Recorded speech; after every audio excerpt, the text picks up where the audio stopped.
நாம என்னோட fridge cleaning routine தான் பார்க்க போறோம்.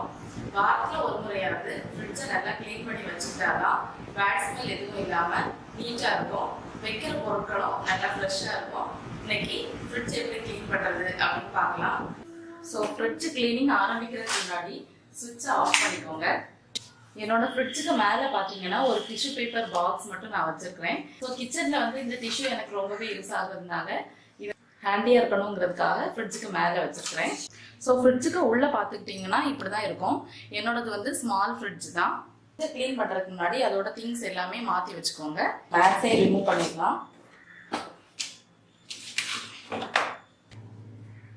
இப்போ ஃப்ரிட்ஜோட பிளேட்ஸ் எல்லாத்தையுமே ரிமூவ் பண்ணிடலாம். டோர் சைடு இருக்கக்கூடிய பிளேட்ஸ் எல்லாத்தையுமே ரிமூவ் பண்ணிடலாம். இப்போ பார்த்தீங்கன்னா எல்லா பிளேட்ஸையுமே வந்து ரிமூவ் பண்ணியாச்சு. ஃப்ரிட்ஜை க்ளீன் பண்ணுறதுக்காக ஒரு சின்ன பவுலில் 1 டீஸ்பூன் பேக்கிங் சோடா எடுத்து வச்சுருக்கேன். அதில் ஒரு ½ lemon பிழிஞ்சிக்கலாம்.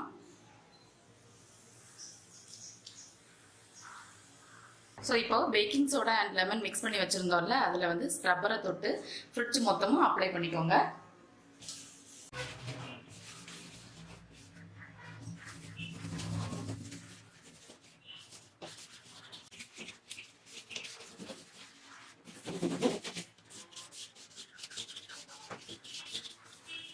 Baking soda and lemon சேர்த்து எதுக்கு யூஸ் பண்ணுறோம்னா, ஃப்ரிட்ஜில் இருக்கக்கூடிய அழுக்குகளையும் நிற்கணும். அதோட ஃப்ரிட்ஜில் இருக்கக்கூடிய பேட் ஓடர் இருக்கும்ல, அதுவும் இதனால நீக்கிடும்.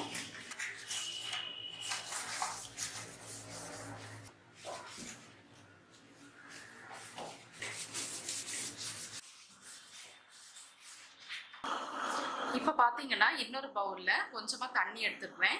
அதில் 1 டீஸ்பூன் போல் விம் ஆட் பண்ணிக்கலாம். ஸ்க்ரப்பரை தொட்டு ஃப்ரிட்ஜ் ஃபுல்லாக அப்ளை பண்ணிக்கோங்க.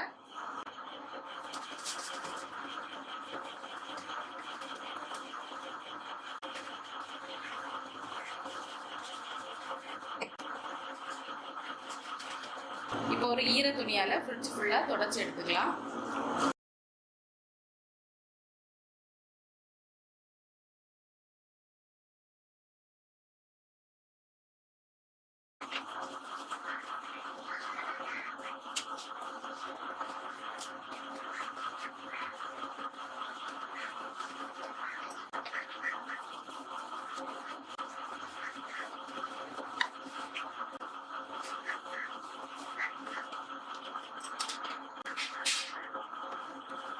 ஃப்ரிட்ஜை வந்து நீட்டாக க்ளீன் பண்ணியாச்சு.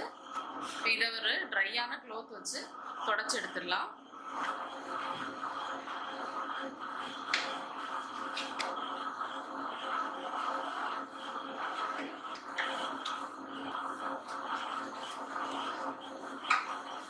உங்களுக்கு பார்த்தாலே தெரியும் ஃப்ரிட்ஜ் வந்து நல்லா க்ளீன் ஆயிருக்கு.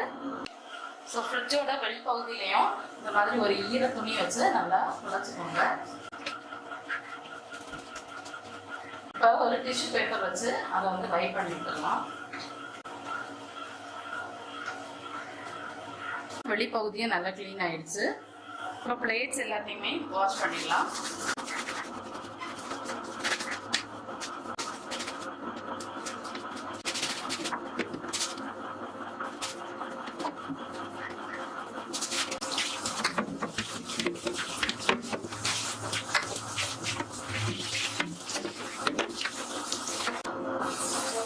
எல்லா பிளேட்ஸையும் நல்லா வாஷ் பண்ணி எடுத்துக்கோங்க. நம்ம வாஷ் பண்ணி வச்சிருந்த பிளேட்ஸ் எல்லாமே நல்லா ட்ரை ஆயிடுச்சு. ஒரு துணி வச்சு நல்லா தொடச்சிட்டு உள்ள ஃபிக்ஸ் பண்ணிடலாம்.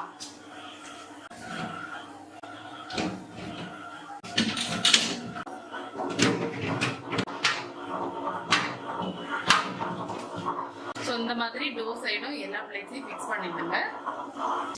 ஸோ இப்போ பார்த்தீங்கன்னா எல்லா பிளேட்ஸையும் ஃபிக்ஸ் பண்ணியாச்சு. ஃப்ரிட்ஜ் பார்க்கவே ரொம்ப நீட்டாக அழகாக இருக்குது. ஸோ வாரத்தில் ஒரு நாள் நீங்கள் வந்து ஃப்ரிட்ஜை மேலாப்பில் க்ளீன் பண்ணிக்கலாம். மந்த்லி ஒன்ஸ் இது மாதிரி நல்லா டீப் க்ளீன் பண்ணிக்கோங்க. அப்போ உங்கள் ஃப்ரிட்ஜ் ரொம்ப நீட்டாக பார்க்க அழகாக நல்ல வாசனையோடு இருக்கும். ஸோ இந்த வீடியோ உங்களுக்கு பிடிச்சிருந்தா என்னோட சேனலுக்கு மறக்காமல் சப்ஸ்கிரைப் பண்ணுங்கள். தேங்க்யூ.